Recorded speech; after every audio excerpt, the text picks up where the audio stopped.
అందరికీ నమస్కారం.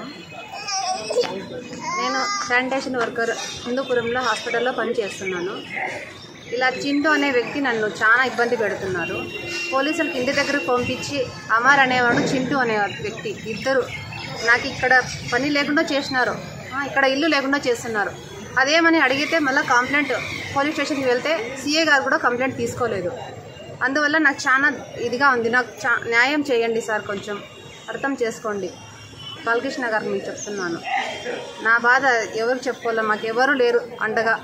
నాకు చాలా హింసిస్తున్నారు సార్. నాకు ప్రాణహాని కూడా ఉంది. అందుకే సీఏ గారికి చెప్తే సీఏ గారు తీసుకోలేదు. అందుకే డిఎస్పీ మేడంకి నేను చెప్తున్నాను, మేడం మీరే నాకు అండగా ఉండాలని కోరుకుంటున్నాను. నాకు ఎవరు లేరు మేడం. నా కొడుకు, మా అమ్మ కూడా వికలాంగురాలు. దాన్ని చాలా హింసిస్తున్నారు హాస్పిటల్లో.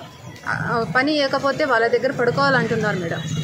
ఇది ఎక్కడ న్యాయమో అడిగితే ఎవరు పట్టించుకోవట్లేదు. మా హలీలాల్ మసీద్లోకి వచ్చి నేను మాట్లాడితే వైఎస్ఆర్ తరఫున వస్తున్నారని చెప్తున్నారు. వాళ్ళ తరఫున వీళ్ళ తరఫున నేను రాలేదు మేడం. న్యాయం జరగాలని వచ్చినాను నేను. ఆయన న్యాయం చేయట్లేదు. ఇక్కడ మీరే నాకు న్యాయం చేయాలని కోరుకుంటున్నాను బాలకృష్ణ గారు. మీ ఇంట్లో ఒక ఆడబిడ్డ ఇలా జరిగితే మీరు ఊరికే ఉంటారా? నా బాధ చాలా ఇదిగా ఉంది. నాకు ఈ తిండి కూడా లేకుండా చేస్తున్నారు వాళ్ళు. మీరే నాకు న్యాయం చేయాలి ఎలాగైనా కానీ. ఇదే నా మన్నవి.